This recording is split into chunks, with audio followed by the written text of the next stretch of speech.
Hello everybody, this is the iFan channel here, and today is a sunny day. I'm actually going to leave Ho Chi Minh City for Hanoi. As you can see, I've just packed up my bags. I'm going to the airport today. But first off, why not?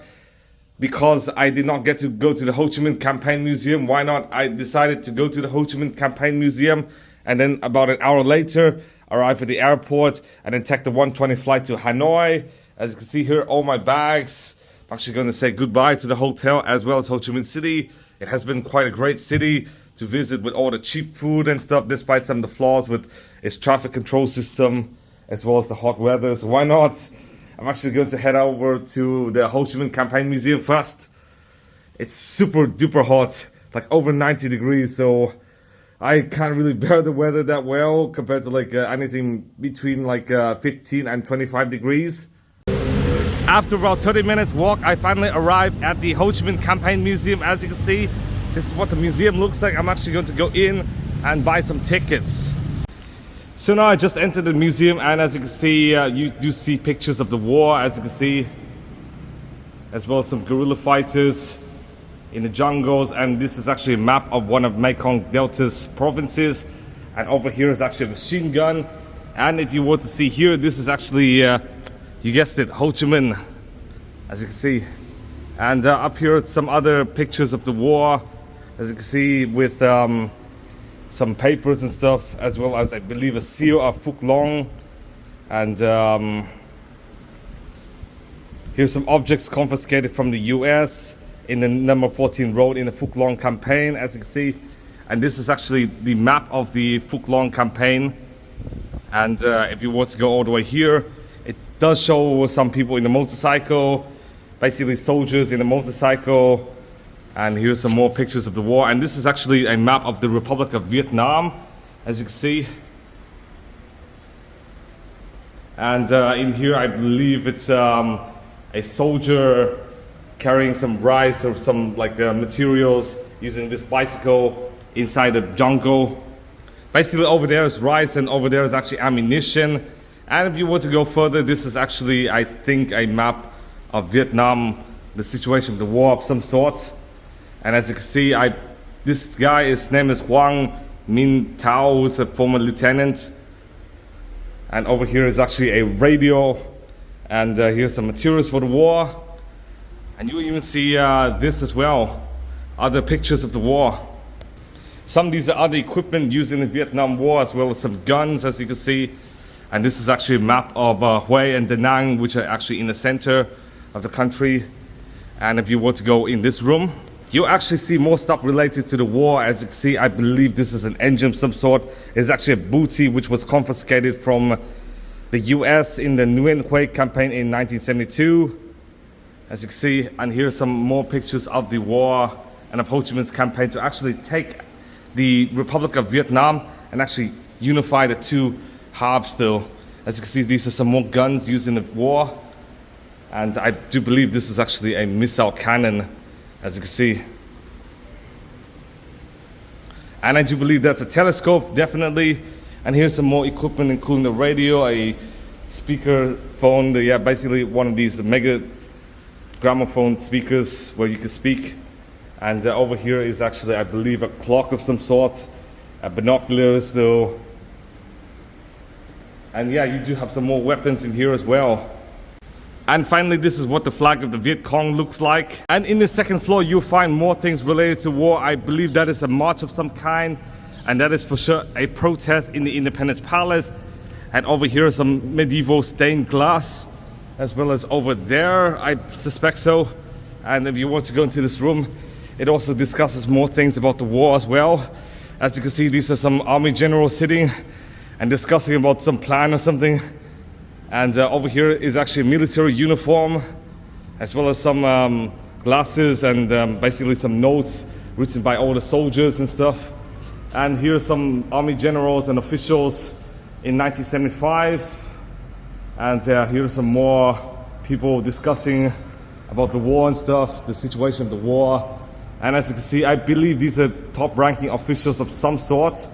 I'm not sure because it's not really an English translation. Wait, there is. These guys are actually vice commander of the Ho Chi Minh campaign, and the guys on the top are actually the commander of the Ho Chi Minh campaign. And as you can see, these are some other people. Over here, the commander of the corps, and over here, these three guys are actually part of the Politburo. These are actually outfits used by soldiers, and I believe this is a passport of some kind. As you can see, either these two are passports, and I'm not sure, but I do believe they look kind of like passports. And over here is actually the strategic roadmap used by the Viet Cong and Viet Minh to actually win the Vietnam War against the Americans. And this is the last room I'm going to be showing to you guys before I go to the airport. As you can see, it does discuss some more things related to war, and I believe this black and white image and this are actually the same. This is actually the 3D rendering of this image, I believe so, because it looks quite similar. And over here does show the President Duan Van Minh and the Saigon government actually surrendered basically during the fall of Saigon, as you can see. And it does show like some more pictures related to the war over here, as well as the map of the southern half of Vietnam, as you can see, with some more plaques as well. And this is actually some of the objects confiscated from the enemy, which is actually the Republic side and the Americans, as you can see. And here are actually some objects confiscated in the uprising of the 1975 spring. Basically the American side with the US flag, and basically some objects from the Republic of Vietnam. So why not? I'm actually going to go to the airport. It's getting a bit late now, and I'm gonna see you guys then. And lastly, I wanted to show you guys these tanks were confiscated from the US. As you can see, these are American tanks, not Soviet tanks. As you can see, the driver's on his way. It is actually another Mitsubishi Expander. As you can see, I'm actually going to go to the airport. I'm going to see you guys at the airport. As you can see, Ho Chi Minh is quite busy as always. I'm now waiting for the Uber, basically Grab. And as you can see, this is actually a tank used in the fall of Saigon. As you can see, this tank actually crashed into the Independence Palace in 1975. And as for these two planes, this is actually an F-5 fighter which Nguyen Thanh Cung actually used to actually bomb the Independence Palace in 1975, just before the fall of Saigon. And as you can see, I do believe this is a broken plane of some sort, as it's all disassembled into pieces. But as you can see, this is actually the aftermath of the Vietnam War. In fact, these planes were US planes which were shot down by Ho Chi Minh's communists during the Ho Chi Minh campaign. And now I'm actually going to go to the taxi. Yes, as you can see, a taxi is waiting for me now. I just got to the airport, and as you can see, this is what the Mitsubishi Expander looks like. It kind of looks like the Innova, as well as the Grand Lavina, as well as I believe the Citroën C4 Picasso. And as you can see, I'm currently at the airport now. And here are some more comments about the Expander. You don't really see these types of MPVs in the US. All of the MPVs, which are multi-purpose vehicles, have a sliding door, except maybe the first generation Odyssey, as well as a few others. I just got out of the security check, and as you can see, the gate is actually going to be gate 21. And as you can see, this is actually banh mi pate. As you can see, the bread with pate, and this is actually instant noodles, which is called mi trung. By the way, so I'm actually going to eat and then going to board the plane to Hanoi. After waiting for about 1.5 hours, a bus will come. As you can see, I'm currently on the line waiting for the bus, and that bus will take me all the way to the Vietjet Air, all the way to Hanoi Noi Bai Airport. So I'm going to see you guys on the plane. I'm now on the plane now, and as you can see, I'm heading towards Hanoi. As you can see, legroom is not particularly good. It is actually a domestic flight between Ho Chi Minh and Hanoi, and Vietjet Air is basically the Vietnamese equivalent of EasyJet and Ryanair, as you can see, without an infotainment screen, basically without even a reclining seat. In fact, the seats are basically fixed. And as you can see, this is the cargo compartment, and basically the table is made of some cheaper plastic, kind of like with economy planes. So basically, this is a really simple airlines, even more simple than Thai Airlines or anything. This is essentially the EasyJet and Wizz Air, as well as Ryanair Vietnam.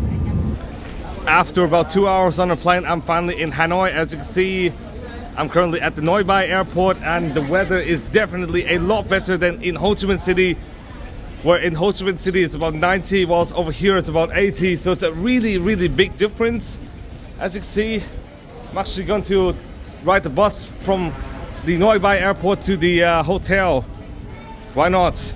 And as you can see, this airport does look similar to the Ho Chi Minh Tan Son Nhat airport, which is quite okay. It's kind of like the Boston Logan one. So why not, I'm actually going to go to the hotel and see you guys then. I just arrived at the hotel, and as you can see guys, this is the room with a king size bed. As you can see, I'm actually going to turn on the electricity by putting the key on here. As you can see, this is actually the king bed. There's also a table, hardwood floors though, so it's basically quite clean, and there's also AC as well. And there's actually a fridge to put some of your water, and there's also a restroom and a toilet as well. However, this is actually the partition for the shower, as you can see, and you also have a slipper in there, so it's quite nice. And I'm actually going to take a rest for a bit before going out. Instead of taking a rest, why not, I'm actually going to head out to the restaurant next to the hotel. As you can see, the hotel's over there.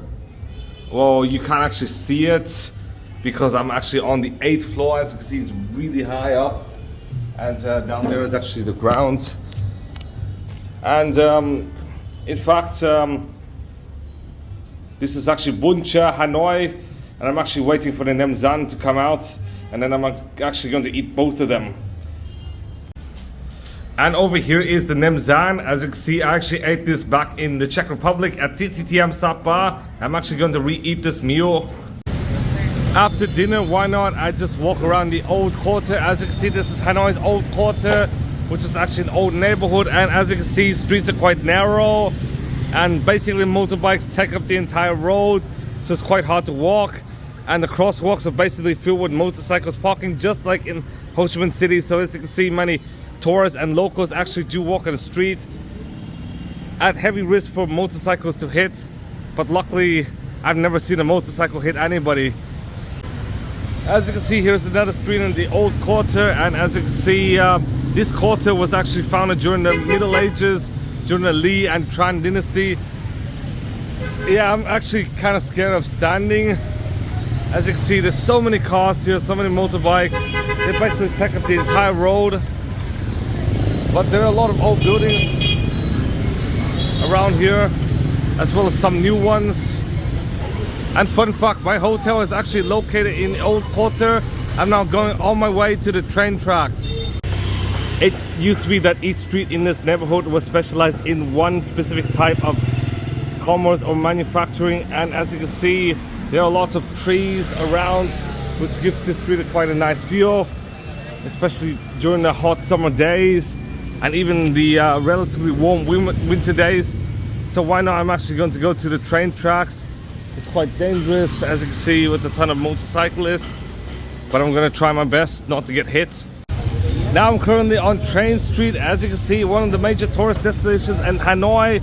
This is actually the other side of Train Street, and I'm currently on this side. A train will actually come at 8:45. Actually, around 3 years ago, this train track actually did close due to safety concerns, but it was reopened about last year. And as you can see, there are a lot of businesses around, and this train track was actually opened in the 20th century. As you can see, people are actually currently evacuated, and the police are actually around to check on the train station. So nowadays we can just stand from afar. As you can see, this guy over here is currently basically stopping people from entering. Inside you could actually see cafes as well as smoothie shops and other restaurants, but unfortunately, because I did not buy anything, I was actually kicked out of the train street, as you can see. So I'm actually now outside again, but you can actually walk around, but the train will actually come at 8:45, just as a warning. I'm now on my way to the hotel, and as you can see, this is actually a major square along a major lake. As you can see, over here is actually the Dong Kin Nyet Tuk Square. I'm sorry if I mispronounced the words. As you can see, this is actually a major square within Hanoi, congested with traffic, and it's now nearly 9 p.m. and over there is actually the Hoan Kiem Lake, which is a major lake within Hanoi. Well, Hoan Kiem is actually another word for downtown Hanoi, and as you can see, these speck of lights actually denote a temple, actually called the Ngoc Son Temple in Hanoi. I'm actually going to go there either tomorrow or the next day, and the Ngoc Son Temple actually connects a bridge. As you can see, that bridge, it is actually called the Welcoming Morning Sunlight Bridge.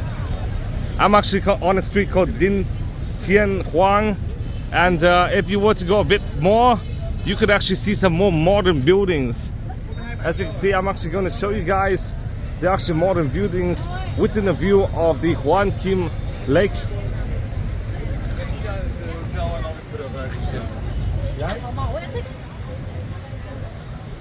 As you can see, over here where the more modern buildings actually lay, you might not be able to see well, but over there it is.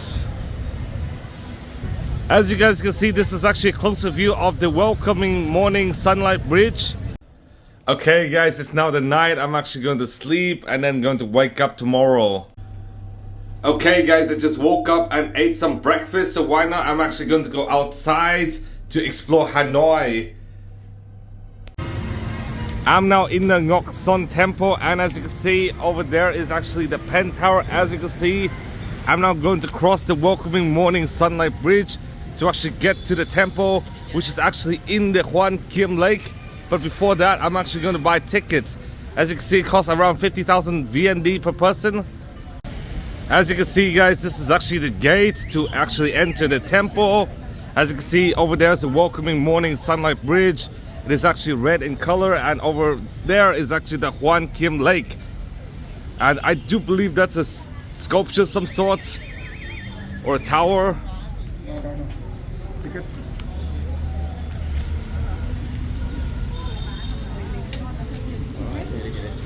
After having that security guard check my tickets, I actually entered the bridge. As you can see, this is what the bridge looks like, and the temple is over there, as you can see.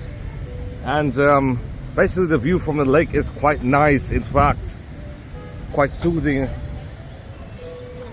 But unfortunately the weather is not so sunny, and I heard tomorrow it's going to be a bit raining.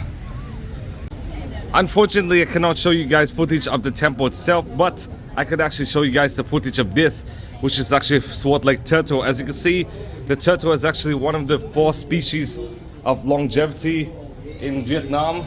Basically one of the 4 sacred animals. As you can see, those are actually 2 sword lake turtles, and this one died in 1967 and weighed around 250 kilograms, whilst the other died like more recently in 2016, just about 8 years ago, and weighed around 170 kilograms and was preserved by scientists in the Federal Republic of Germany. Basically, plastification technology actually helped to preserve this turtle. As you can see, there's only around 6 which is still living according to that chart, which is crazy as they're extremely rare. According to Vietnamese legend, the sword lake turtle does give the magic sword to the king Le Loi, so he actually won a resistance war against the Minh and then allowed Vietnam to be independent. Basically, after the war against the Minh, the king Le Loi actually returned the magic sword to the turtle, actually at the Hoan Kiem Lake, as you can see, and hence this is where the temple was founded.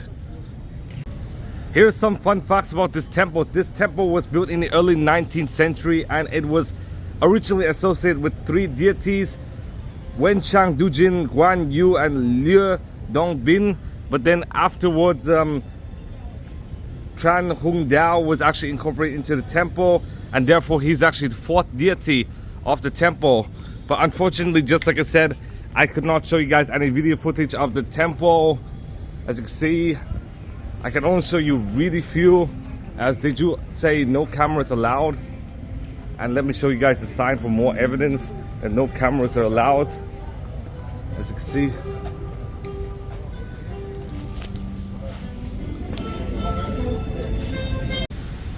I've just left the temple. As you can see, this is what the temple looks like from a distance. I'm now going to walk to the Ly Tai To statue, which is a former emperor in Vietnam.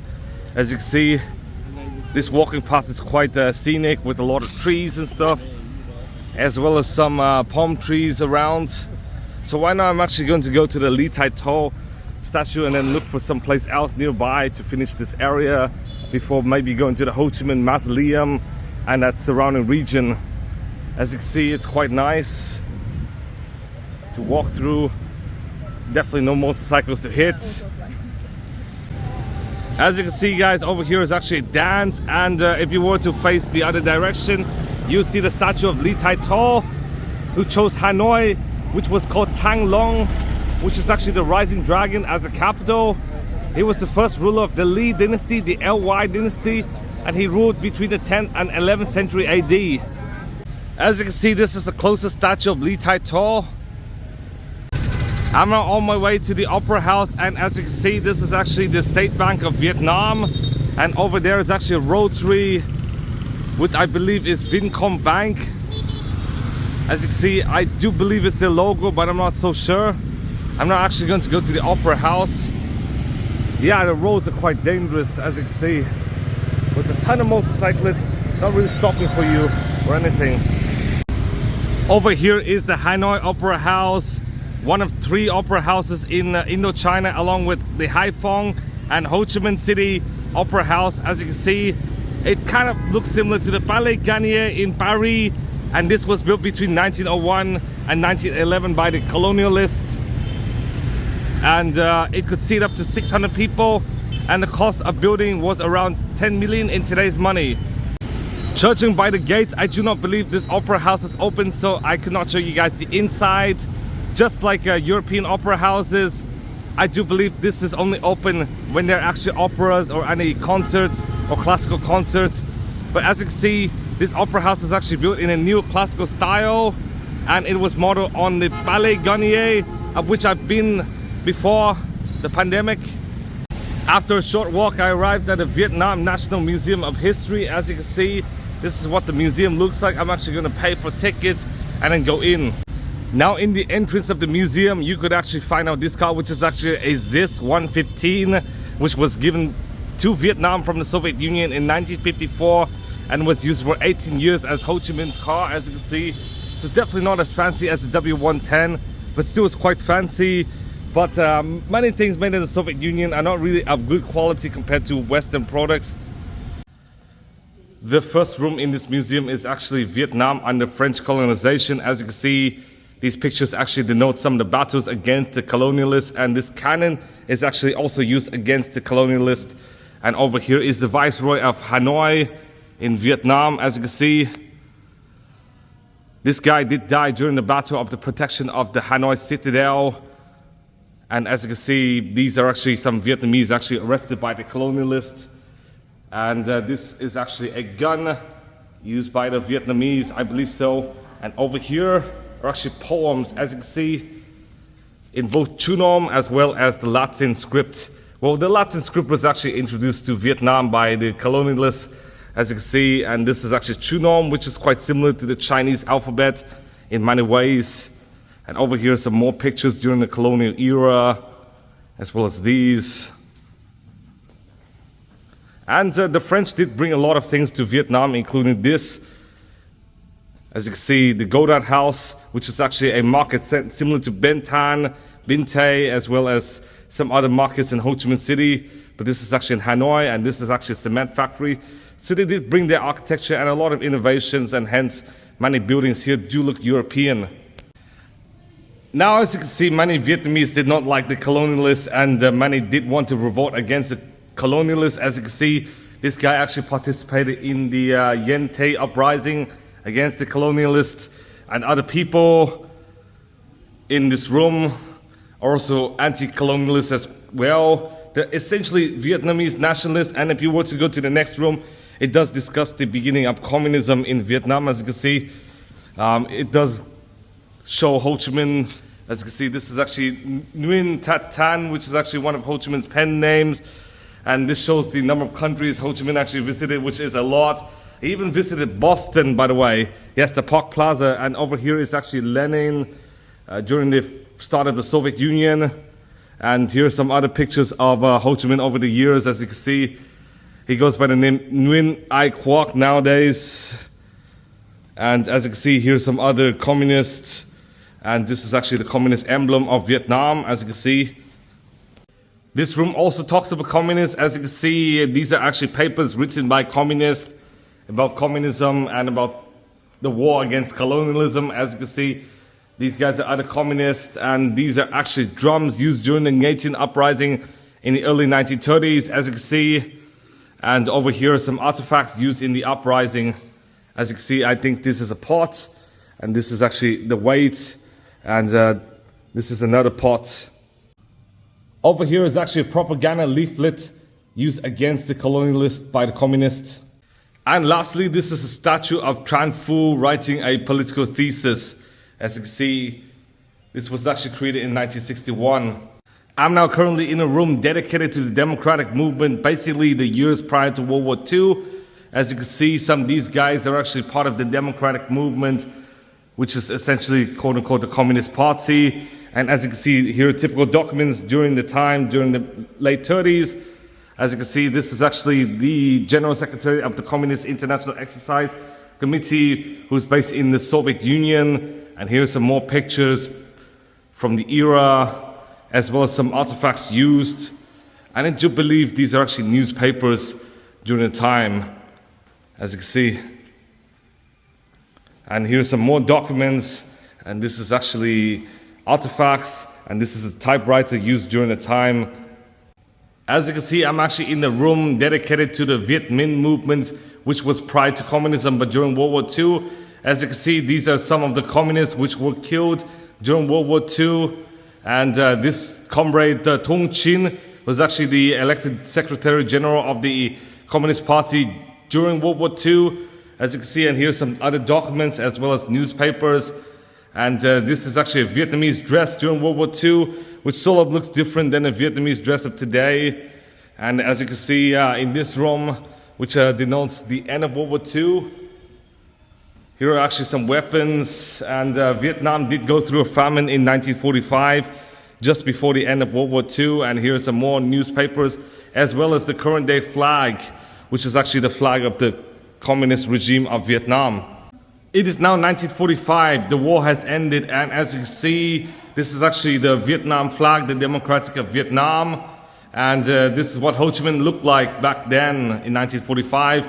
And in August of 1945, just before the end of the war, there was actually a protest of which tens of thousands of Vietnamese did march into Hanoi to seize some of the offices of the French and the Japanese. And as you can see, this is actually Ho Chi Minh in 1945 declaring Vietnam as independent from the colonial powers.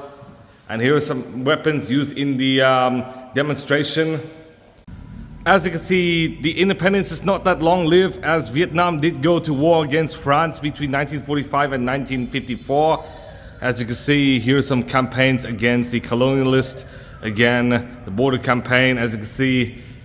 And here's some other artifacts used during the war. And the war basically ended in 1954 with the Battle of Dien Bien Phu, which actually ended the war. But unfortunately, another war, and a much bigger and more famous war, actually began in 1954, and it lasted all the way into 1975 with the fall of Saigon. As you can see, here's some artifacts from the war against the colonialists. As you can see, this is actually a bike used in Dien Bien Phu campaign in 1954. And over here is another flag of Vietnam. And if you were to go here, you would actually see some of the prisons built by colonialists to actually detain political prisoners and revolutionaries and stuff. As you can see, this is actually the Son La Prison, Lao Bao Prison, Buon Ma Tot Exile House, Con Dao Prison, and Phu Quoc Prison, and lastly the Hoa Lo Prison, which I'm actually going to go maybe today, tomorrow. And as you can see, this is actually a foot cuff used to detain many political prisoners. I'm now on the first floor, and as you can see, it does discuss about the Vietnam War. As you can see, this was right during the time of the Geneva Accords, which did split the country into two and installed a puppet government in Saigon. As you can see, this is Ngoc Son Temple, as I showed you guys, in the Independence Palace. And basically, many Vietnamese did hate the Americans during the time, because the Americans actually wanted to occupy the country, kind of like the colonialists, just like all the others, Chinese and Japanese invaders, thousands of years before. As you can see, over here is actually one of the machines actually developed in a factory in Hanoi in the 1950s. And over here are actually two bailing buckets, as you can see, actually used to bail water out. And over here is the Constitution of the Democratic Republic of Vietnam. And lastly, these are some of the weapons used during the Vietnam War.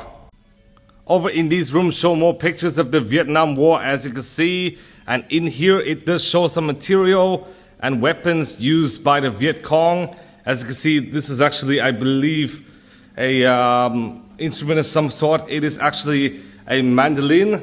And over here are some weapons, as well as the clothing many Viet Cong soldiers do wear. And if you were to go here, it does actually show some more pictures of the Vietnam War and some material used by the soldiers. And I do believe this is actually a bomb used to bombard the Tan Ha district by the American aircraft. And over here are actually material and basically all of the embellishments by the Viet Minh, as you can see, with the Democratic Republic of Vietnam flag. And over here, I believe, is a military uniform by the Viet Minh. Over here are some objects used during the Vietnam War, and over here are actually some artifacts destroyed by the B-52 plane in 1972. As you can see, a lot of these are actually destroyed by the bombs, but are still well preserved, despite the fact they're actually destroyed, including this Buddha. And lastly, here are actually South Vietnamese objects seized by the Liberation Army after the fall of Saigon.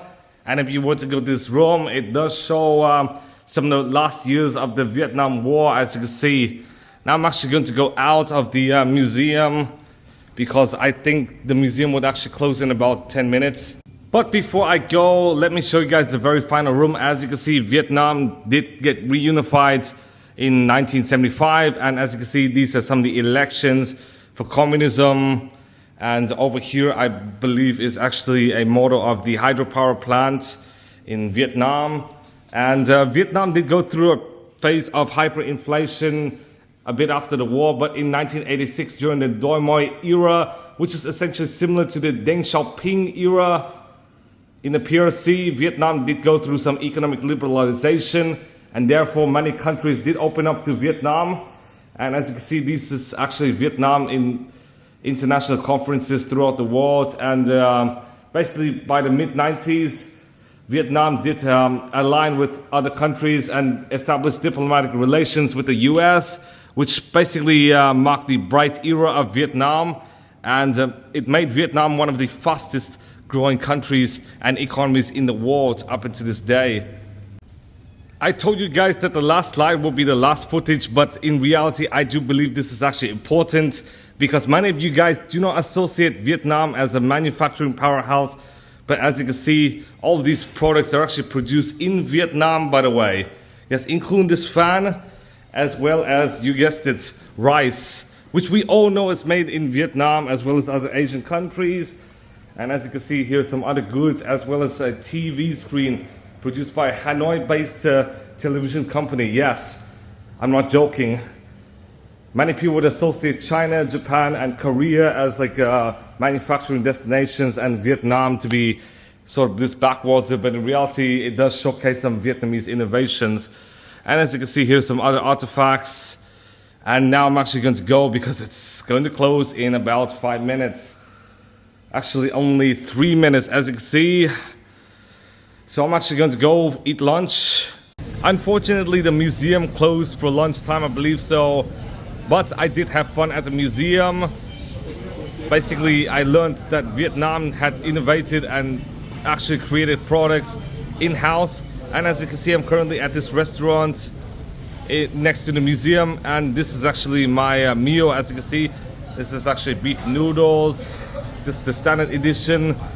I basically got the meal in less than 5 minutes, so basically this is about as fast as like McDonald's, or even faster in many cases. I'm actually going to eat and going to go to another museum. I've just finished lunch and I'm currently on my way to the Ho Chi Minh Mausoleum, and on my way I'm actually going to stop by several different museums as well as churches. And as you can see, this is the Vietnam's Women's Museum. As you can see, I'm actually going to go in to see what it is all about. As you can see, this is actually the entrance to the museum, and I'm actually going to look around before going to the mausoleum, the Hoa Lo Prison Relic, as well as the St. Joseph's Cathedral on the way. As you can see, guys, I'm on the first floor, and as you can see, here's some pictures of some older ladies of various different ethnic groups, including the Hmong and Lao, as well as maybe some Viet ladies. And as you can see, I do believe this is the Discovery Room. It is actually called the Discovery Room, but I mostly view it as sort of this children's playroom. As you can see, with a ton of books and stuff. I'm sorry. And basically stuff for children to play, but it is actually dark, so I'm not going to go in. I'm actually going to go upstairs instead. As you can see, you can donate to poor people in Vietnam, basically the ethnic minorities. And in the second floor, you will start with birth. As you can see, here's some ethnic minorities with their babies, and here's some rituals of ethnic minorities. As you can see, some ethnic minorities actually create some of these fabric to actually carry the babies. It is mostly created by some female ancestors, and as you can see, this is another baby basket, and over here are some other rituals, and over here is actually some medicine, as you can see, and baby formula, and over here is actually giving birth to babies, as you can see. And if you were to go here, it does show some marriage customs amongst different ethnic groups. As you can see, these are actually matriarchies, so basically societies where the female is actually the head.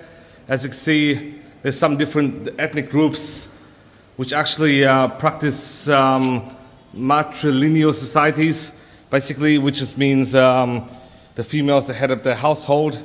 And these exhibitions actually show the clothing as well as pottery of the various ethnic groups.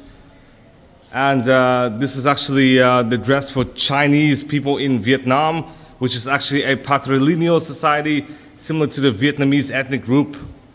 As you can see, this is actually what a typical Vietnamese wedding dress is. The long Vietnamese dress is a literal translation. As you can see, this is actually a wedding in 2006, I believe so, between these two people. And basically the Vietnamese ethnic group is actually a patrilineal society where basically males are the head of household. And as you can see, this is what a Vietnamese wedding does look like, with people going to the bride's house and then going to the groom's house later on. And here's a typical Vietnamese wedding gift box, and here are invitation cards at Vietnamese weddings, and here are some presents given at Vietnamese weddings, including a clock, a photo album, as well as several other things. And many working class females in Vietnam actually become street vendors, as well as food collectors, and work at food markets in Ben Thanh, as well as floating markets in Can Thơ. I'm now in the family life section, and as you can see, many females actually do work in the house and take care of the children, whilst the male is actually the economic provider of the whole family. As you can see, this is how people grow rice in Vietnam. And as you can see, these are actually buckets used to carry the rice.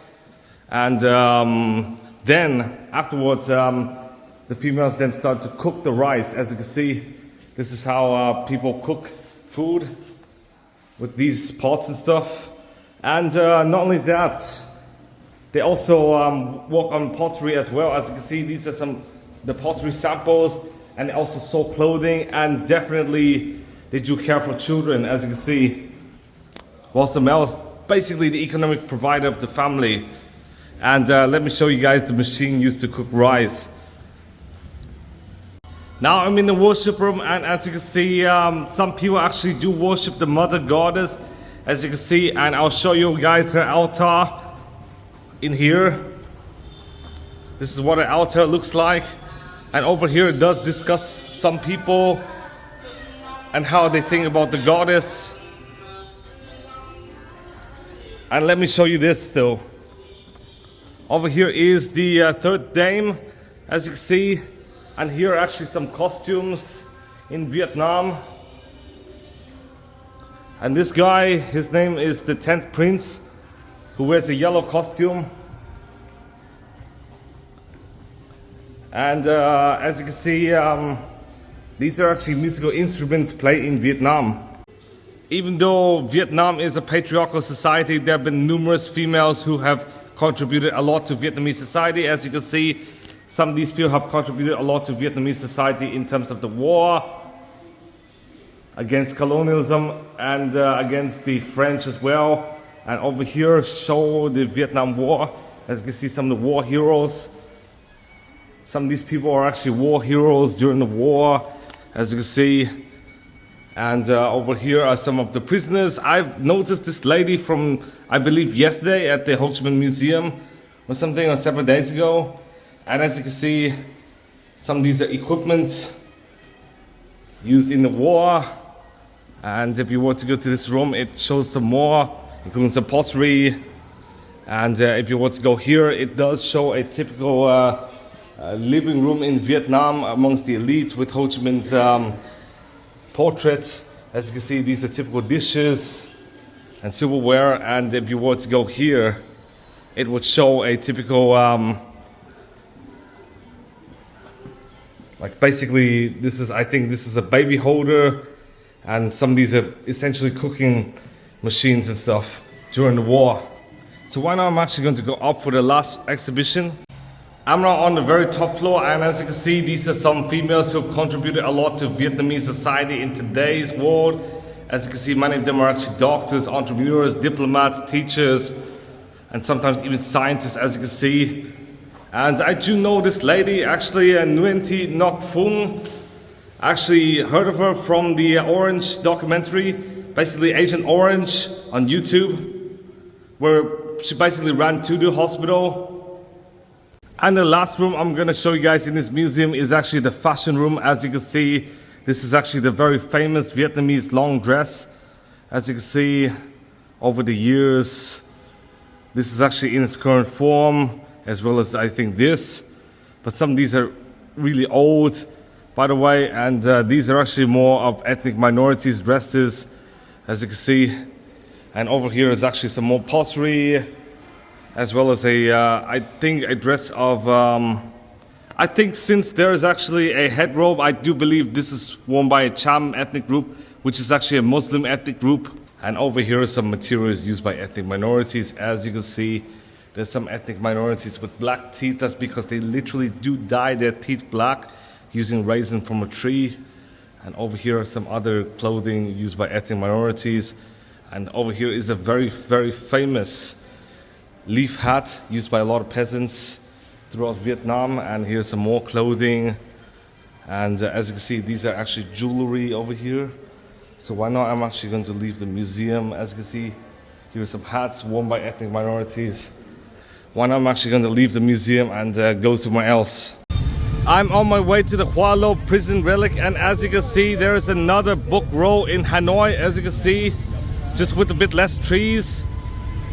And as you can see, over here are some bookstores, as well as a coffee shop, I believe so. And over here is actually another bookstore, as well as a vending machine of some sort. As you can see, this is essentially Hanoi's book row. Also on the way to the Hoa Lo Prison Relic is actually the Palace of Justice. As you can see, this is what the palace looks like. After a several-minute walk, I arrived at Hoa Lo Prison. Hoa Lo Prison was built between 1886 and 1901 by French colonists used to imprison those in Vietnam. As you can see, afterwards it was used to imprison like socialists and revolutionaries. And after that, during the Vietnam War, it was actually used to basically detain American soldiers as well as enemies of the state. The last person to be released was actually dissident during the 70s, but the very first American in this prison was Everett Alvarez, a lieutenant. And actually, One famous prisoner of this prison is actually Jon McCain, who was actually a presidential candidate along with Barack Obama in 2008. And I'm actually going to enter the exhibition. At the time, since the Hoa Lo prison actually spans 13,000 square meters, it is amongst the largest fortified prisons in Indochina, and therefore Vietnam did lost a village, the Phu Can district, and this is what the Phu Can district looked like before the prison was built by colonists. And over here is another exhibition of some sort. Now, as you can see, this is actually a physical rendering of the Hoa Lo prison. As you can see, over there is actually cell D, one of the largest cells, which could fit up to 40 people, but once fit up to 100 prisoners. Yes, 100 prisoners in a cell designed for 40. And over here is what the prison gate looks like. Here denotes some of the utensils people used to eat. As you can see, these are actually chopsticks, and this is actually a cup. Food in prison is not really sanitary at all. In fact, many people died from the expired rice and like basically all the unhygienic food. And this is actually a prisoner's suit, as you can see.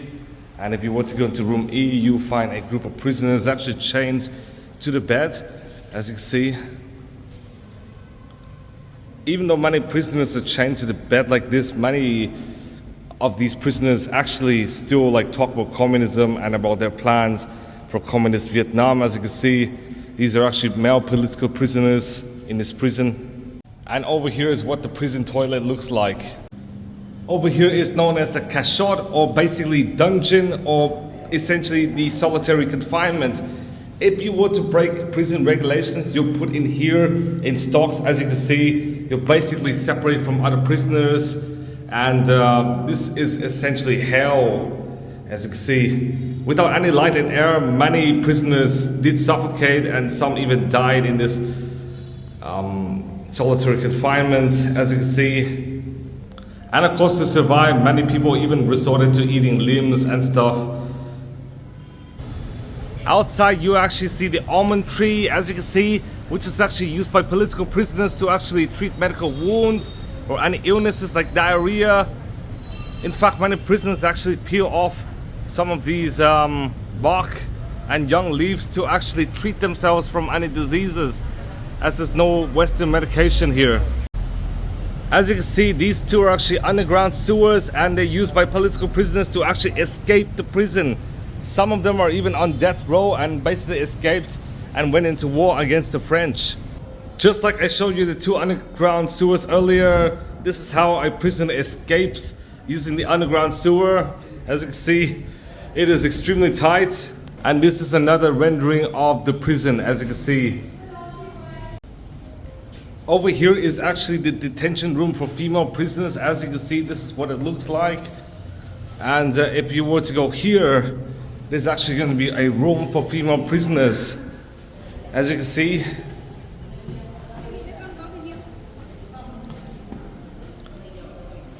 now they're actually children because many females did give birth to children inside the prison. And if you were to go here, it is actually going to be a guillotine. As you can see, used to actually execute some of the worst political prisoners. Over here are some famous female political prisoners in this prison. Over here are actually shackles, and as you can see, these are some of the jailers in the Hoa Lo prison. And if you were to go in here, these are actually condemned cells. As you can see, many people on death row actually sit in these cells, completely shackled all day long. They can't even use the toilet, and as you can see, many people stay here for days on end until they're basically executed by guillotine by the colonists. The door is only open twice a day for the prison guard to give meals, and that's about it. And as you can see, this is what a typical condemned cell looks like. As you can see, it is really dark, and this is how hard the bed is. Essentially concrete. I'm now in the memorial section, and as you can see, they do talk about the evacuation of prisoners in 1972 and 1973. And as you can see, over there are actually some Americans who have been detained in the prison. However, it did not include Jon McCain. I do not believe so, but it did include other Americans. And over here is actually a shrine of some sort. as you can see. And let me go to the next room to find out what it is all about. Even though Americans were released from the prison in 1973 after the Paris Peace Accords, many Americans were imprisoned here between 1964 and 1973. As you can see, this was the first prisoner of the Hoa Lo prison who is actually American. As you can see, just like I mentioned before, Everett Alvarez. And over here is actually Jon McCain, as you can see. And this was the bed Jon McCain actually laid when he was injured. Over here is a typical American flight suit. And here is a typical prisoner suit for American prisoners of war. And this is a typical newspaper. And these are some of the things Americans used to keep company whilst in the Hoa Lo prison. I'm now on the second floor, and as you can see, these are some of the names of the prisoners which have been imprisoned. As you can see, hundreds upon hundreds of names are actually collected over time, including some lesser known ones. And as you can see, there are even some more names, and if you want to go in here, you would actually find out some more prisoners, as you can see. And this is what a handcuff actually looks like during the time. It's quite small by today's standards. And over here are 7 guys who actually did escape the prison in 1932. And just like I said, some of these prisoners actually do become top officials, both in political as well as military terms. I've just left the Hoa Lo Prison Relic, and as you can see, I'm now in the HCM Mausoleum. There are several mausoleums of this kind, including the Lenin Mausoleum in Moscow, Russia, the Mao Zedong Mausoleum in Beijing in China, as well as, you guessed it, the Kumsusan in Pyongyang, which housed, I believe, Kim Jong-un's father, who's actually Kim Jong-il. As you can see, I passed the security control, and over there is actually the mausoleum. Over there is actually the HCM Museum, which is unfortunately almost closed and will reopen tomorrow. I'm actually going to visit maybe tomorrow if I have time. And over there is actually the One Pillar Pagoda. So why not I'm actually go to the One Pillar Pagoda as well as the HCM Mausoleum. As you can see, the construction of the mausoleum originally started in 1973, about 4 years after Ho Chi Minh's death, and it was completed 2 years later, and was inspired by the mausoleum in Moscow, Russia. And it, however, incorporates distinct elements such as a sloping roof. And as you can see, the exterior is made of grey granite. As you can see, a fully grey exterior. And as you can see on the portico above, it does show the President Ho Chi Minh. And as you can see, the text over here actually says, "Long live Socialist Vietnam." Unfortunately, the Ho Chi Minh Mausoleum only opens during the morning time. And as you can see, even though the mausoleum is actually closed during the afternoon and evening, this is actually open. As you can see, this is the One Pillar Pagoda. As you can see, this pagoda was built in the 11th century and it was perfected in the 12th century. However, it was destroyed by the French in the 1950s during the French Indochina War. And as you can see, this pagoda was actually reconstructed in 1955. As you can see, this is actually the Lien Hua Dai, which is actually the most famous architectural element of this whole complex. This whole architectural complex is actually called Dien Hu Tu, which means pagoda of extended blessings, and it is actually a historic Buddhist temple in Hanoi near the Thang Long Citadel, which is also close to the Ho Chi Minh Mausoleum. As you can see, over there are actually some people praying in the One Pillar Pagoda. Now in English, Lien Hua Dai actually means the lotus pedestal, so right now I'm actually going to go up and show you guys what the temple looks like. As you can see, here are the stairs to the pagoda. I'm finally at the top now, and this is the worshipping room. As you can see, Buddha with 1,000 hands as well as 1,000 eyes, just like at the museum I just mentioned. As you can see, this is what the worshipping room looks like, and down there is actually a pond of some sort with a ton of lily pads. As you can see, this pagoda was actually built by Ly Tai Tong, who was one of the rulers of the Ly dynasty in Vietnam. And as you can see, I do believe that is actually the Bodhi tree of the pagoda. As you can see, with so many branches, there's actually the Bodhi tree. Over here is the full view of the Bodhi tree, as you can see. I've just left the main part of the pagoda, and as you can see, I do believe this is another part of the One Pillar Pagoda. As you can see, I think this is just another place you could actually worship the Buddha, as you can see over here. And it is a much lesser known one, but it's still part of an iconic network. As you can see, this is actually the inside of the this part of pagoda.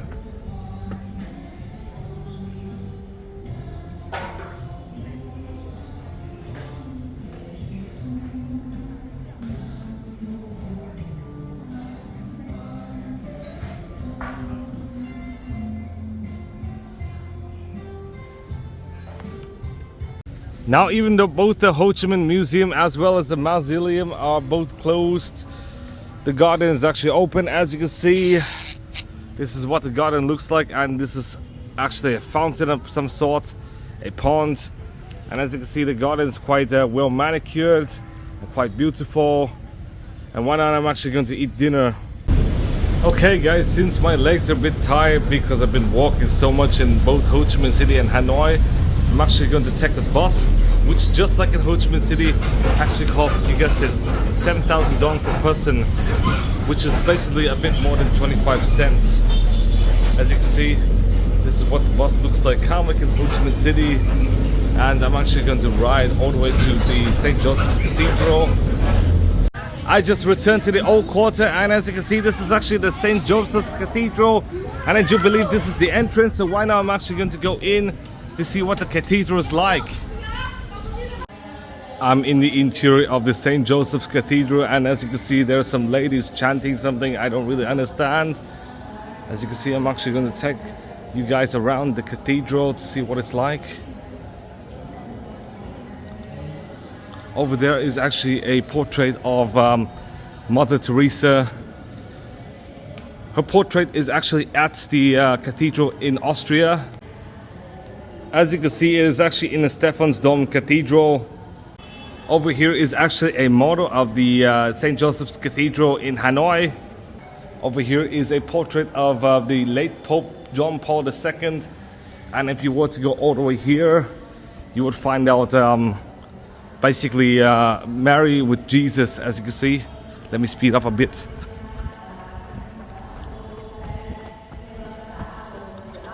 Here you go. As you can see, the cathedral looks quite beautiful, but nowhere as nice as many of the European cathedrals I've visited. This looks more like a mid-grade cathedral in many medium-sized European cities like in Zurich or Bern, rather than the very great ones in Paris, in Rome, in Venice, Italy or something. As you can see, that is actually the 6 o'clock bell. This church was built around 1886, and it was built in the Gothic Revival style, just like many European churches, and it was named after Joseph, which was the patron saint of Vietnam. This church is basically modeled on the Notre Dame Cathedral in Paris, similar to the Opera House, which was modeled on the Palais Garnier. Now, after hanging out at the cathedral, essentially every museum is closed, so therefore I'm actually going to go eat dinner. As you can see, I do have a fusion meal this time. This is actually gyudon, rice with beef, and this is actually chicken burger, fries, as well as, you guessed it, a drink. So basically, this is basically a fusion meal, and as you can see, the two restaurants are Yu Tang and Chicks Max, as you can see. So why not, I'm actually going to enjoy my meal and go back to the hotel later. Okay guys, I just returned to the hotel. It is now very late. I'm actually going to sleep now. As you can see, the really last night before I actually go to Dubai. As you can see, I'm actually going to sleep and then see you guys tomorrow. Okay guys, it is currently the last day of my Vietnam trip. As you can see, I'm actually going to head to Dubai tomorrow. And unfortunately, there's no footage from the mausoleum because unfortunately, I cannot record at the Ho Chi Minh Mausoleum. So I'm actually going somewhere else. I think maybe the Ho Chi Minh Museum, somewhere around here. As you can see. As you can see in the mausoleum, Ho Chi Minh does wear a black suit, unlike white suits of which he wore in many pictures featuring Ho Chi Minh, as you can see. You might not be able to see the mausoleum from here because it's covered by trees, but that's what I'm saying. He does wear a black suit instead of a white suit. Okay guys, I just entered the palace and I'm currently at Ho Chi Minh's house. As you can see, this is Ho Chi Minh's house between 1954, which was the start of the Vietnam War, until his death. As you can see, this is what his house looks like. As you can see in this room, it does include pictures of Ho Chi Minh over the years in this house. As you can see, between 1954 and 1969. As you can see, this is the auto display house. As you can see, this is actually a Soviet car, which is a ZIS, which was delivered by the Soviet Union government into Ho Chi Minh. And as you can see, this is another Soviet car. This is actually a Pagoda car, and over here is a Peugeot, which is a French car. As you can see, this is actually a 404. And as you can see, this is the kitchen. This is where Ho Chi Minh as well as Pham Van Dong's meals are actually prepared. And if you were to walk a bit more, you actually see Ho Chi Minh's house 54. So basically his house from 1954 to 1958, the early parts of the Vietnam War. And as you can see, this is actually a dining room, and I do believe if you walk a bit more, it is actually his office, as you can see, with a desk, as well as a portrait of Karl Marx and Vladimir Lenin. As you can see, I'm now outside of the house 54, and this is actually a peacock. As you can see, I do believe it's Ho Chi Minh's peacock. I'm currently on a stilt house now, and as you can see, I do believe this is actually a walk room. And if you were to go all the way here, I do think this is actually a bedroom. As you can see, I just left the Presidential Palace exhibitions, and let me show you guys what the Presidential Palace looks like. Over here is actually an older Vietnamese lady actually playing some Vietnamese instruments. As you can see guys, this is what the Presidential Palace looks like, and it is the official residence of the President of Vietnam. The palace was built between 1900 and 1906 to actually house the French Governor General of Indochina, and was his official residence up until the Vietnam War, when it was Ho Chi Minh's residence. Basically, the architect credited for the Presidential Palace is Auguste André Vieux, and it was built in the French colonial and Italian Renaissance style. Yeah, because I already went to the One Pillar Pagoda yesterday, why not I'm actually going to go to the Ho Chi Minh Museum. Over here is actually the start of the museum. As you can see, there are a lot of exhibitions in this museum. It is quite big. However, it actually closes at noontime, maybe for a nap or lunch or something. As you can see, Ho Chi Minh was actually born as Nguyen Sin Cung in 1890. As you can see, this is one of his childhood houses, I believe so. And basically during his university years, he actually studied in the Soviet Union and traveled around the world, including Boston, Mass. And basically, in the later years, he participated in a lot of communism rallies, and basically became the leader of Vietnam in 1945, when Vietnam became independent from all the colonial powers as well as the fascists. And as you can see, this is what Vietnam looks like. Basically, the Vietnam War started in 1954, when the Geneva Accords actually split the country into two. And as you can see, this is actually him during his presidential years. As you can see, now he does value education a lot, and Ho Chi Minh made sure that Vietnam's education attainment is actually high. And due to the fact he understood that education is the core feature of development in a country, that's why his national policy ensured that everybody has an education, kind of like in other communist countries as well as even democratic countries. As you can see, this is one of his other pseudonyms, Nguyen Ai Quoc, just like I said, in Ho Chi Minh City. And this is actually an example of a school in Quang Tri province, which is actually in Vietnam, as you can see. And this is actually after he died in the more recent years, as you can see, with some of the more recent figures. And this is actually Nguyen Phu Thong, which was the former Secretary General of Vietnam before he stepped down several years ago. Actually the former president, but he's currently a Secretary General. I'm not too sure because I don't really pay attention to Vietnamese news. As you can see, this is actually the educational progress over the past 10 years. And as you can see, this is actually the number of universities. So over here is actually public, over here is actually private. As you can see, the public universities far outnumber the private universities, but they keep on growing each year. Unfortunately, I could no longer enter the exhibition, but as you can see, this is actually Ho Chi Minh loving the children of Vietnam, as well as the children loving him. And I'll show you guys the gallery in picture form.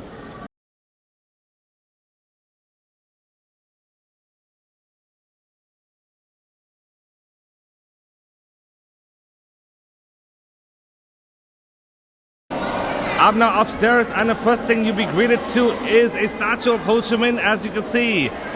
And in here is another exhibition, I believe so. Over here it depicts some famous individuals in the 19th century, and if you were to go here, it actually shows what Ho Chi Minh's house would have looked like when he was young. As you can see, these are some objects from his parents, who are named Nguyen Sin Sak, who's actually his father, and Hoang Thi Loan, who is actually his mother, as you can see. Over here is actually Ho Chi Minh, as well as some of his friends. And as you can see, this is actually Ho Chi Minh when he was young. As you can see, his pseudonym is actually Nguyen Ai Quoc during the time. And over here are some more exhibitions related to Ho Chi Minh's early adulthood. And I do believe this is actually one of his letters, I do believe so. And over here is the typical French Communist Party newspaper during the early 20th century. And these are some of his more letters. As you can see, some more of his letters. And this is actually Nguyen Ai Quoc, basically during the first few years of communism in the Soviet Union. Over here, as you can see, during colonial rule, Vietnam was an extremely unequal society. As you can see, the wealthy actually do have a ton of nice furniture and stuff, as well as pottery and nice clothing, as well as some nice food. And the poor, in reality, they don't really get the best of anything. In reality, they live in shacks. The food is not nice. In fact, the house is like very much barbaric in comparison. And basically, this was what Ho Chi Minh wore when he left Hong Kong in 1933. In this exhibition, it includes modernist painting from various painters throughout Europe, as you can see. Over here was the table used by Ho Chi Minh when he was in Cao Bang during World War II. And over here is actually Ho Chi Minh in his later age. As you can see, he does now have a more iconic appearance by this time. And this is when Vietnam became independent from all the colonial and fascist powers. As you can see, this was Vietnam in 1945 when the Democratic Republic of Vietnam was founded. And this is actually the resistance war against the colonialists between 1945 and 1954. And as you can see, this is what Ho Chi Minh looks like basically in the mid-1940s. And if you were to go here, it would actually show some more pictures of the devastation of the resistance war. This is actually an earlier constitution of the Democratic Republic of Vietnam, and as you can see, this is actually Ho Chi Minh's autograph. And basically, the world had changed a lot since World War II, and so did Vietnam, as Vietnam finally gained independence from all these powers. As you can see, Vietnam did fight a resistance war against the French following World War II, and this is what a typical Vietnamese soldier looks like during the time. And I do believe this is actually a bike to carry some rice. Basically, 1954 marks the end of the resistance war against the French and essentially the beginning of the war against the Americans. As you can see, this is actually Ho Chi Minh's letter to the military units and the people in Dien Bien Phu, which was the battle in Vietnam. As you can see, this is actually a table used by Ho Chi Minh as well as other Politburo members during the Dien Bien Phu campaign. And this is actually, I believe, a hurricane lamp used by Ho Chi Minh in Viet Bac. Now, just like in the National Museum of History, as you can see, it does show the countries Ho Chi Minh has lived and visited over his lifetime. As you can see, he also visited the US, which he actually, I believe, visited Boston. As you can see over here, these are items used by Ho Chi Minh, and this is Ho Chi Minh's iconic suit. As you can see, in all of his pictures, he does wear this white suit, just like I said, but not in the mausoleum. And as you can see, these are some pictures of Ho Chi Minh during his later years. And this is what Ho Chi Minh would look like walking in his office. And lastly, before I have to go, because it's noontime and the museum actually closes at noontime, as you can see, This is actually a portrait of Ho Chi Minh, and here are some objects used during the Vietnam War. As you can see, I do believe these are actually plates and stuff. These are some more plates. And as you can see, this is actually a statue of Buddha. And over here some more objects used in the Vietnam War. And I'm sorry, I do have to leave the museum now. It is now noon time, which means that I'm actually going to eat lunch now, because the museum unfortunately closes. Okay guys, the museum has closed for lunch as well as a nap. And as you can see, I'm actually currently in Trang Thien Plaza, which I believe is a luxurious mall. As you can see, with Gucci, Cartier and stuff. It is essentially similar to Copley Place as well as Chestnut Hill Mall. As you can see, unfortunately the Trang Thien Mall does not really have any affordable food. So I ended up at this banh mi place, and as you can see, I got 2 banh mi pates. As you can see, it only costs 70,000 dong, and if you were to combine 2 bus tickets, it'll be just under 350. After eating lunch, I'm now heading to another museum. As you can see, it is actually Media Mart, which does sell electronics, and it is a blatant knockoff of Media Markt over in Europe. And as you can see, this is actually a Lexus LM, which is actually a Lexus minivan. Now, as you all know, Lexus does not sell any minivans in the US, and if you want a luxury minivan, you basically would get a Toyota Sienna Platinum. Now I'm back on the bus riding to the Temple of Literature. As you can see, I'm on bus 2, which goes directly to the Temple of Literature. As you can see, I just entered the Temple of Literature, and its full name is Van Mio Quoc Tu Jam. And when I'm actually going to enter, this temple is actually a temple worshipping Confucius. Hence the name Van Mio, which is actually literature. Van is actually literature in Vietnamese. And as you can see, I just bought a ticket for 70,000 Vietnamese dong. And when I'm actually going to enter, this temple was built in 1076 during the Lee dynasty. As you can see, I'm actually entering, and this temple is quite stunning, to be honest. I'm now at the second courtyard, which is also known as the Great Central Courtyard or the Courtyard of Great Success. And as you can see over there is actually the Quay Van Kak, which is actually the Star of Literature Pavilion, which was built in 1805, and its square plinth symbolizes the earth. As you can see, I'm actually going to show you guys what the Quay Van Kak is over there. As you can see, I just went into the Quay Van Kak. As you can see, this is actually what it looks like from in here. And this is what the roof looks like, essentially a red roof. I'm now basically in the third courtyard, as you can see. Oh my goodness. Sorry, I nearly fell. As you can see, I really do apologize. But over here is what the third courtyard looks like. Over here are stone stelae. As you can see, these stones are actually built in 1484 during Li Tan Tong's reign. As you can see, they're actually a valuable historical resource for the study of philosophy, history, culture, education, society, and sculpture in Vietnam. And you might think these are actually tombs, when in reality they're not. In the first sentence, it does include the Europe examination, and the main section records the date of the reigning kings, the names and place of birth of the graduates, the names and the titles of the text composer, editor, and calligrapher at a time when the stele was erected. As you can see, these are actually some of the steles over here in the temple. Over here are the stelae of doctors, and as you can see, there's actually a pool in the middle. That is actually called the Well of Heavenly Brilliance. I'm now in one of the side rooms of the fourth courtyard, and as you can see, as you guys know, this temple is actually home to the Imperial Academy during the Li and Tran, as well as Lei and Nguyen dynasty. As you can see, this is what the classroom looks like in the past. Quite different from today's classroom. And over here are some textbooks being used. As you can see, it does have Chinese characters because Vietnam did not yet adopt the Latin alphabet. And so over here are some school supplies, as you can see, and this is actually what a Confucianist exam looks like. Basically, the first exam was held in 1075 and the last one in 1919, so basically only a bit more than 100 years ago. And between those years, 183 examinations were organized and nearly 2,900 laureates were selected and awarded different titles, with Trang Nguyen being the highest, and then others being Tien Si and Pho Bang, which are quite high in today's standards. As you can see, this is what the line to the exam looks like, and these are what examiners look like. And if you're very successful on exam, you basically get hired into Vietnam's top official positions.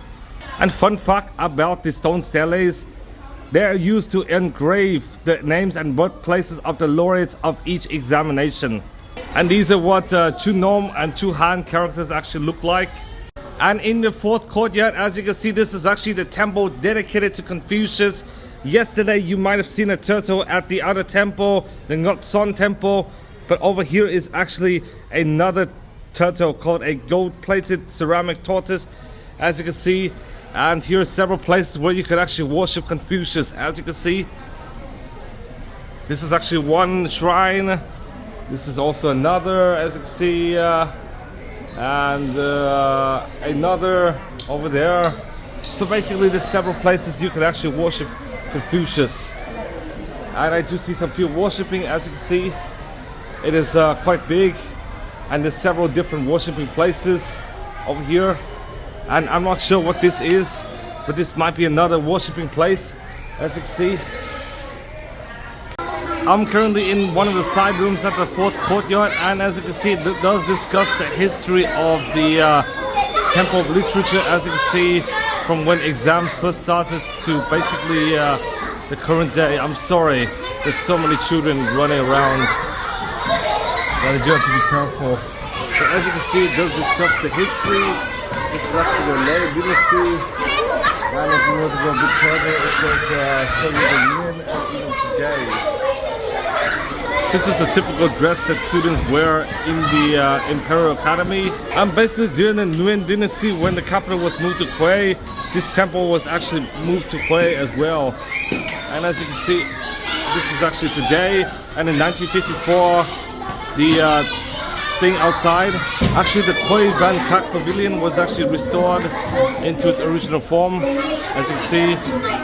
And lastly, before I go to another place, as you can see, this is actually the gate used to enter the fourth courtyard. As you can see, the great gate of great synthesis. So why not? I'm actually going to go, as the rain has softened and I don't have much time left until I have to go to the airport at around 9 p.m.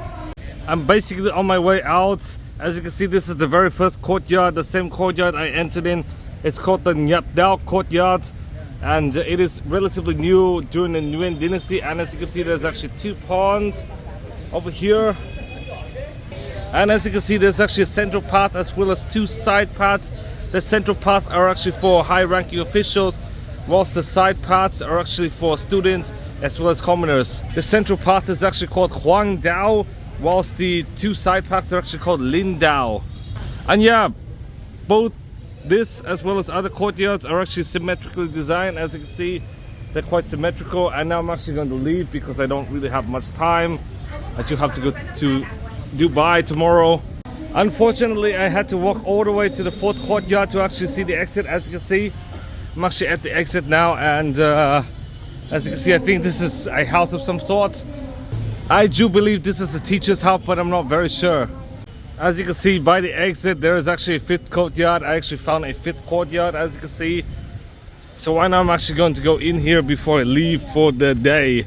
As you can see, this is what the fifth courtyard looks like, with some buildings over here. And I do believe, I'm not so sure, it might be an art museum of some kind. I'm now in the second floor of the fifth courtyard, one of the buildings in the fifth courtyard. And as you can see, there are actually three worshipping places. I think each of the three are dedicated to Li Tan Tong, Li Nhan Tong, as well as Lei Tan Tong, as you can see. And if you were to go down, you actually see another worshipping place. As you can see, this is actually what the worshipping place looks like, of another guy, I believe so, but I'm not sure who it is. Over here is where people store their incenses, and over there is actually a drum, and over here, however, is actually a bell of some sort. And over here is actually an art gallery, actually sponsored by Mac Noon, as you can see, with several different art samples around. I'm currently outside, and as you can see, the Vietnamese Fine Arts Museum is actually very close to the Temple of Literature, as you can see. But I don't feel like I have enough time, as this actually closes at around 5 o'clock. It's now about 3:30. It took me so long to actually exit the Temple of Literature. As you can see, I wish I could go, but in fact I don't really have much time. If I have one extra day, I would definitely go, because Vietnamese art is quite different from European art in many different ways. As you can see, there's actually a Bentley which shows like the insane wealth in some of Vietnam's elites, as you can see. So unfortunately I might not be able to go to the Fine Arts Museum even if it's close by, but if I have an extra day, I would definitely consider going to the Fine Arts Museum. I just wish that Hanoi attractions are actually open until like at least 8 or 9 p.m. or something. As you can see, over here is the Vietnamese Military History Museum, and if you were to go a bit further, as you can see over there, it's actually the flag tower of Hanoi, which features the flag of Vietnam and was built between 1805 and 1812 during the Minh dynasty, and luckily it was not destroyed during the French invasions.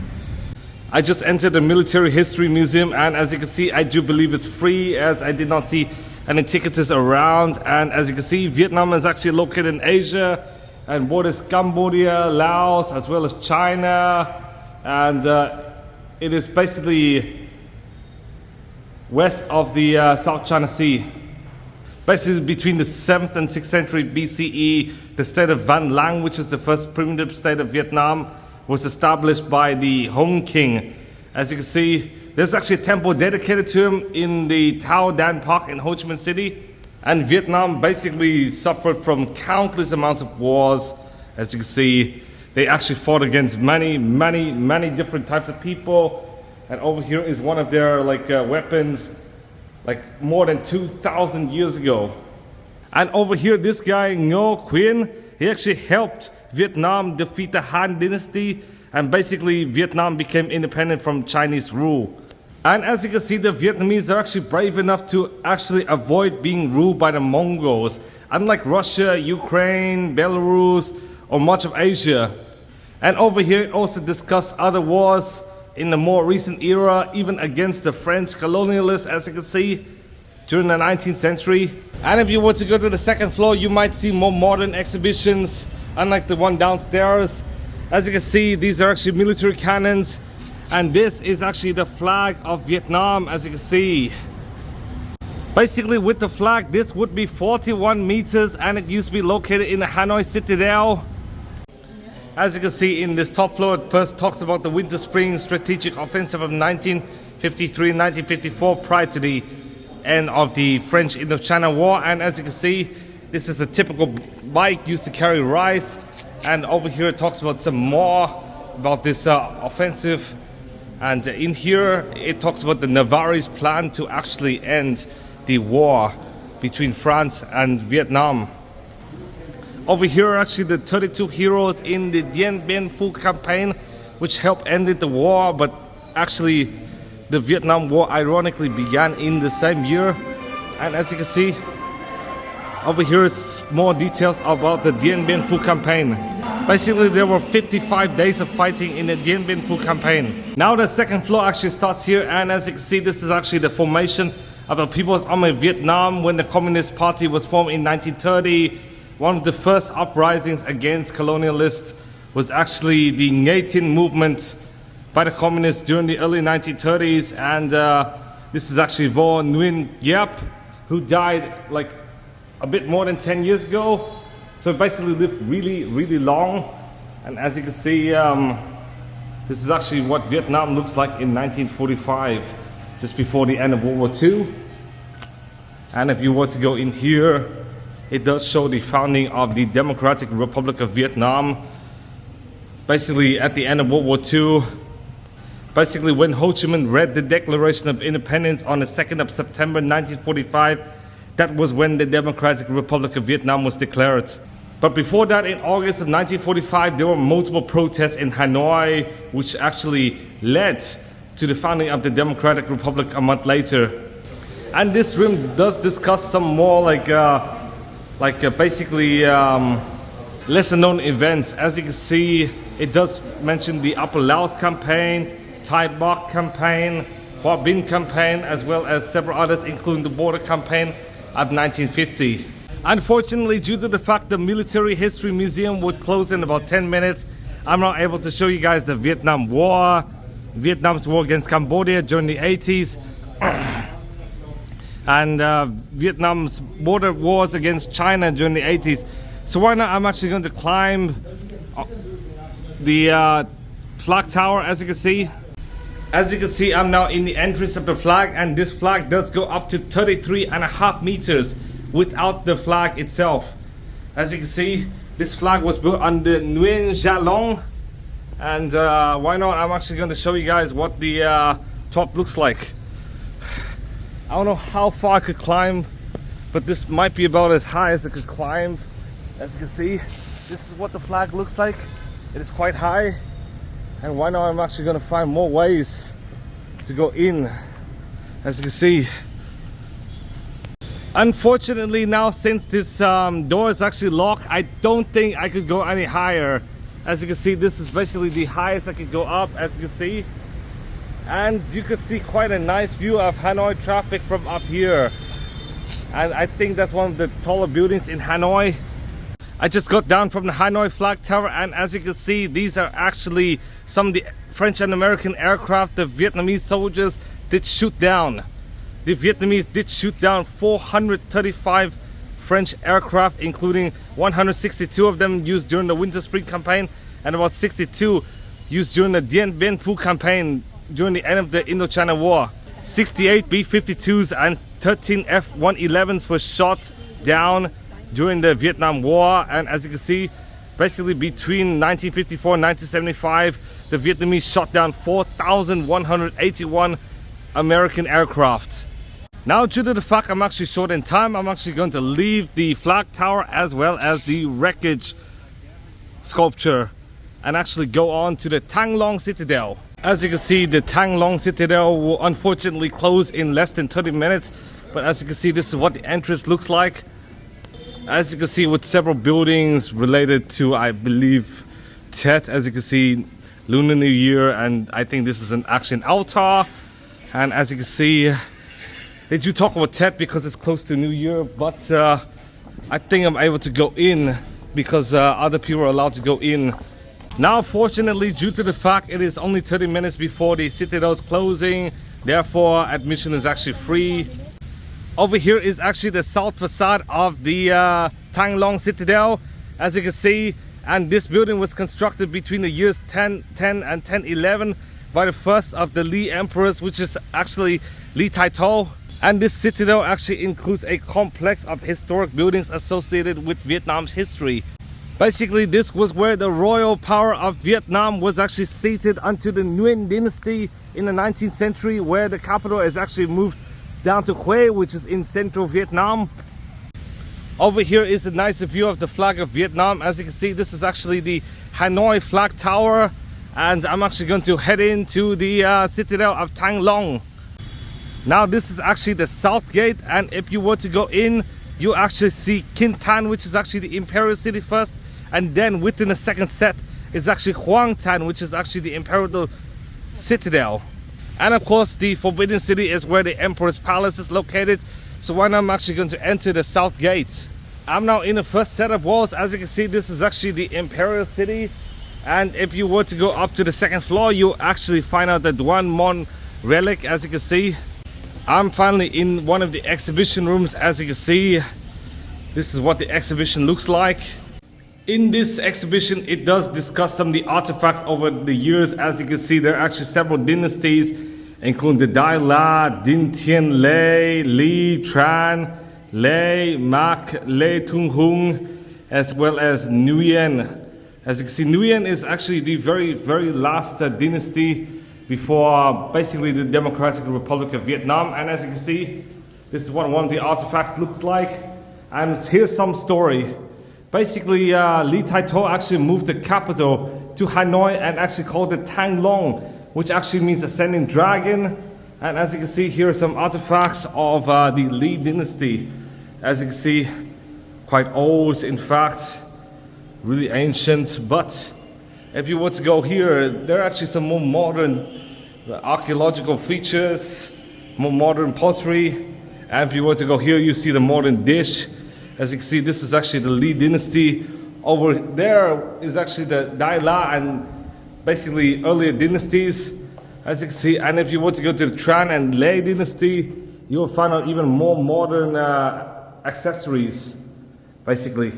And basically, if you go to the Nguyen dynasty, which is all the way at the very end, you'll actually see plates like this, which actually resembles many of the plates my relatives actually own throughout Vietnam. As you can see, basically all the modern accessories.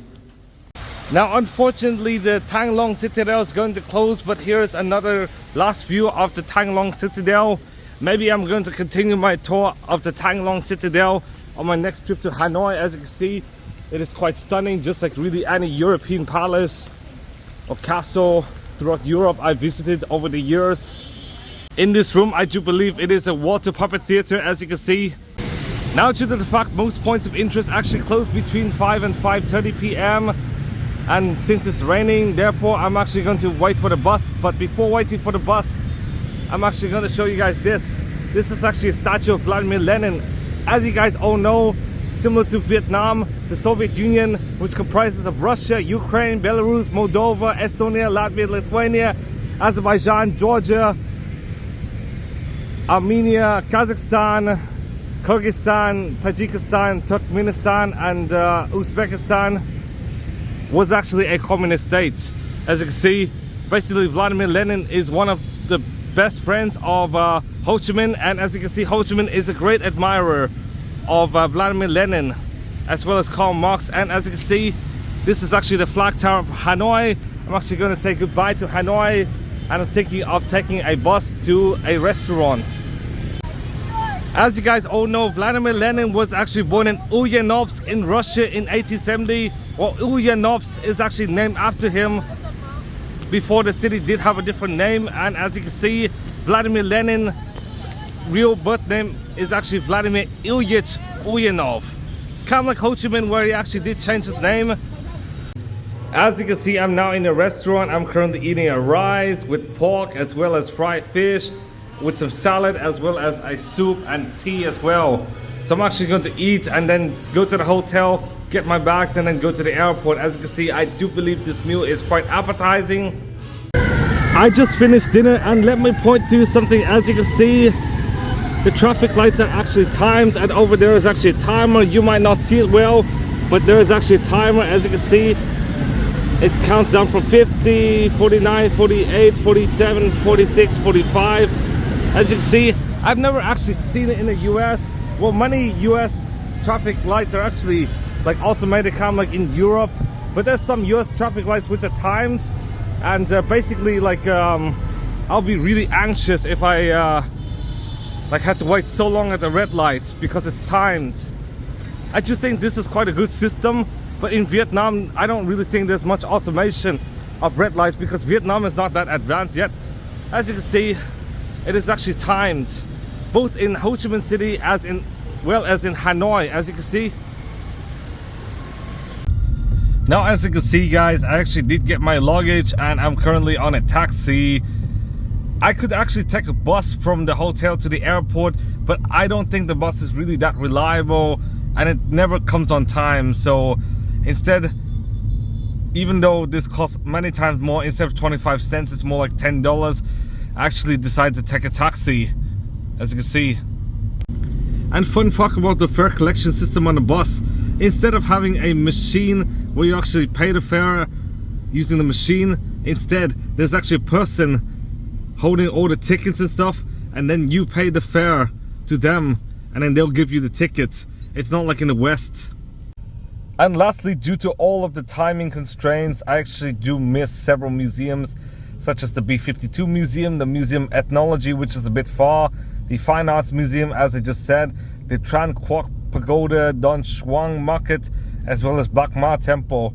But if I were to visit Hanoi again, I'll actually go to these places. It's just that I don't have enough time. After exchanging about 2.5 million Vietnamese dong to about $100, I finally arrived at check-in, as you can see, and I feel like I really miss Vietnam. Even though Vietnam does have some third world problems such as lack of public transit and lack of infrastructure, I do believe Vietnam is quite a good country with all of its nice people, as well as stunning food, as well as even stunning beauty, despite the fact many of the cities are quite shabby compared to many American cities. Even though I did miss some places such as Mui Ne, Can Thơ, Vũng Tàu, Đà Lạt, Nha Trang, as well as Halong, I did really enjoy the Vietnam trip, only having been to Ho Chi Minh and Hanoi. I'm currently at the departure lounge waiting for my flight, and I'm going to be doing programming since it's going to be 3 hours before my flight. As you can see, unfortunately the flight video will not be in this vlog. It will be in the Dubai vlog, and the Dubai and Rome vlog will actually be in 4K, so much better quality than this. But as you can see, I've done a lot of things right in this trip. For example, I actually knew how to treat laryngitis, unlike in Europe where I did suffer from laryngitis. Luckily in this trip I never suffered from laryngitis because I actually bought some saline as well as salt prior to the trip, and even bought ibuprofen and Tylenol. And also, number two, I did not suffer from any major stomach aches which really affect the quality of the trip. I, however, did have a minor stomach ache, but not really that bad. It's really small in fact. But I still nonetheless enjoyed my time in Vietnam with nice food and stuff. And luckily, I try my best to eat as healthy as possible, even though I did try some Western meals out for fun. And the third positive thing is, luckily I have nothing stolen. As you can see, everything's intact. Many people do say Vietnam does have a lot of pickpockets. There are a lot, but luckily I avoided them, and also I avoided scams as well, and had $100 remaining from basically the 350 I was given from my family to travel around Vietnam. So thank you guys for watching. Please give a big thumbs up, subscribe for more videos. Yeah, it's so long. I believe this is over an hour, and I'll see you guys soon. Now, one more note. As you guys all know, South Korea did recently pass a ban on dog meat trade. And as you guys all know, Vietnam is known for having a lot of dog meat, especially in Hanoi, where many people do eat dog meat, and it's quite frowned upon amongst people in Europe and in the US, where they view dog eating as cruel. And I do hope Vietnam sometime in the future ban like the dog trade, just like in other Asian countries, because I feel like Vietnam would not appear civilized if they continue eating dog meat, even if it's part of their culture. I do feel like Vietnam should really abandon the culture of eating dog meat and start like embracing animal rights just like in other countries. So thank you guys for watching. I'll see you guys soon.